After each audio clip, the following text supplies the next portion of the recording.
Hello students, আমি Nitish sir জ্ঞানজ্যোতি coaching সেন্টারের পক্ষ থেকে তোমাদের প্রত্যেককে জানাই আরও একবার স্বাগত। তো স্টুডেন্টস, আজকে আমি তোমাদের সঙ্গে আলোচনা করব BKU অর্থাৎ বাঁকুড়া ইউনিভার্সিটির অধীনস্থ যে সমস্ত ছাত্রছাত্রীরা সেকেন্ড সেমিস্টারে মেজর, মাইনর এবং এমডিসি হিসাবে তোমরা হিস্ট্রি নিয়ে পড়াশোনা করছো, অর্থাৎ মেজরে যারা হিস্ট্রি রেখেছো বা মাইনরে যারা হিস্ট্রি নিয়েছো বা এমডিসিতে যারা হিস্ট্রি নিয়েছো, সেম বিষয়। তো আজকে ইউনিট নাম্বার 6 থেকে অতি গুরুত্বপূর্ণ একটা টপিক নিয়ে আলোচনা করব, সেটা হচ্ছে সামন্ততন্ত্রের বৈশিষ্ট্যগুলি সম্পর্কে আলোচনা। ক্লাসটি শুরু করার পূর্বে তোমাদেরকে বলে রাখি, যারা এখনও আমাদের চ্যানেলটিকে সাবস্ক্রাইব করোনি তারা অবশ্যই চ্যানেলটিকে সাবস্ক্রাইব করে পাশে থাকা বেল আইকন অল প্রেস করে দাও, যাতে নেক্সট টাইম থেকে কোনো ভিডিও আপলোড করলে তার নোটিফিকেশন তুমি সবার আগে পেতে পারো। এছাড়া তোমরা যারা ভাবছো যে অনলাইনে আমাদের ক্লাস জয়েন করবে, নোটসপত্র সমস্ত কিছু নেবে, তারা অবশ্যই যোগাযোগ করো আমাদের অফিসিয়াল নাম্বার 7076398606 নম্বরে অথবা 6295916282 নম্বরে।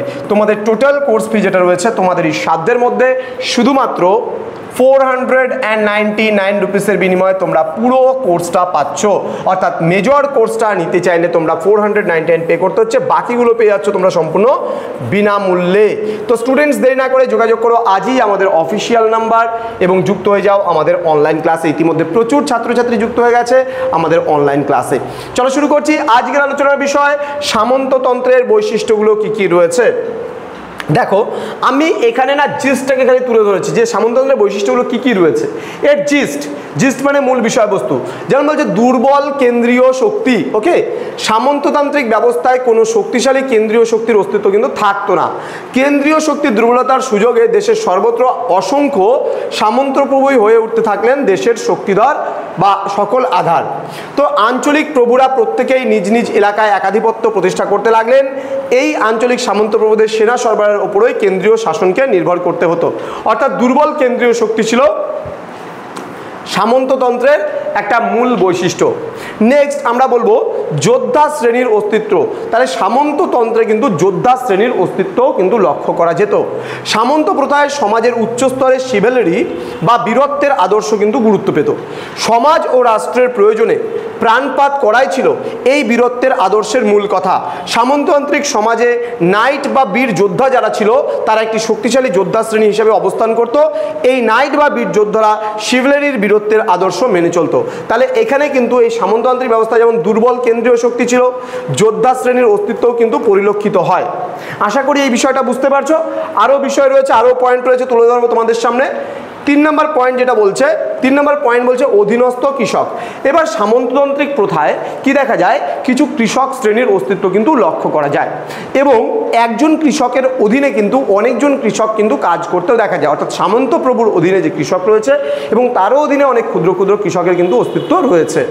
এখানে বলেছে, দেখো, ইতিহাসবিদ মার্ক ব্লক মনে করেন যে সামন্তপ্রভুর অধীনস্থ ও তার দ্বারা শোষিত কৃষক সম্প্রদায়ের অস্তিত্ব সামন্ততন্ত্রের অন্যতম বৈশিষ্ট্য।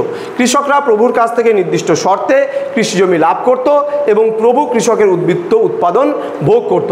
বিভিন্ন ধরনের কর, বেগার শ্রম প্রভৃতি আদায়ের মাধ্যমে সামন্তপ্রভু কৃষকদের কাছ থেকে সম্পদও কিন্তু শোষণ করত। এবার ম্যানর ব্যবস্থার অস্তিত্ব কিন্তু সামন্ততান্ত্রিক ব্যবস্থার একটা অতি গুরুত্বপূর্ণ লক্ষ্য। ম্যানর কি? ম্যানর হাউস বলতে গেলে গ্রামের একটা কেন্দ্রস্থলে গড়ে ওঠা এমন একটা হাউস যেখানে শস্য মজুদ থাকতো, রান্নাঘর মজুদ থাকতো ইত্যাদি প্রচুর জিনিস। অর্থাৎ একটা গোশালা থাকতো, হ্যাঁ, এর আশেপাশে কেন্দ্র করে কোনো চার্চ গড়ে উঠতো। তো বিভিন্ন বিষয়গুলো রয়েছে। বলছে সামন্ততন্ত্রের কৃষি উৎপাদনের ভিত্তি ছিল সামন্তপ্রভুর অধীনস্থ গ্রামগুলি এবং উৎপাদন ক্ষেত্র হিসাবে গ্রামগুলিকে কেন্দ্র করে ম্যানর ব্যবস্থা গড়ে উঠেছিল এবং ম্যানর প্রভু তার ম্যানর হাউসে কিন্তু অবস্থান করে কৃষকদের উৎপাদনের কাজে নিযুক্ত রাখতেন এবং কৃষক ও ভূমিদাসদের কিন্তু শোষণও তিনি করতেন। তো ম্যানর ব্যবস্থাকে সামন্ততন্ত্রের অন্যতম বৈশিষ্ট্য বলে কিন্তু কার্ল মার্কস কিন্তু মনে করেছেন। খুব গুরুত্বপূর্ণ পয়েন্ট সেটা। নেক্সট পয়েন্ট যেটা রয়েছে সেটা হলো অনুন্নত কৃষি ব্যবস্থা। এই সামন্ততান্ত্রিক ব্যবস্থা না, কৃষি ব্যবস্থা কিন্তু খুব একটা উন্নত মানের ছিল না। ইতিহাসবিদ মরিস ডব এর মতে সামন্ততান্ত্রিক ব্যবস্থায় কৃষি প্রযুক্তি, শ্রম বিভাজন প্রভৃতি সবই কিন্তু নিম্নমানের ছিল। ফলে জমির পরিমাণ ও কৃষকের সংখ্যার অনুপাতে উৎপাদন কিন্তু যথেষ্ট কম হতো। অর্থাৎ সাপোজ মনে করো একটা জমি রয়েছে, সেই জমিতে দেখা গেল আমার হচ্ছে 2 বিঘা জমি আছে, 2 বিঘা জমি আছে। এবার 2 বিঘা জমিতে মনে করো যতটা ফসল বা উৎপাদন হওয়ার কথা ততটা উৎপাদন কিন্তু হতো না।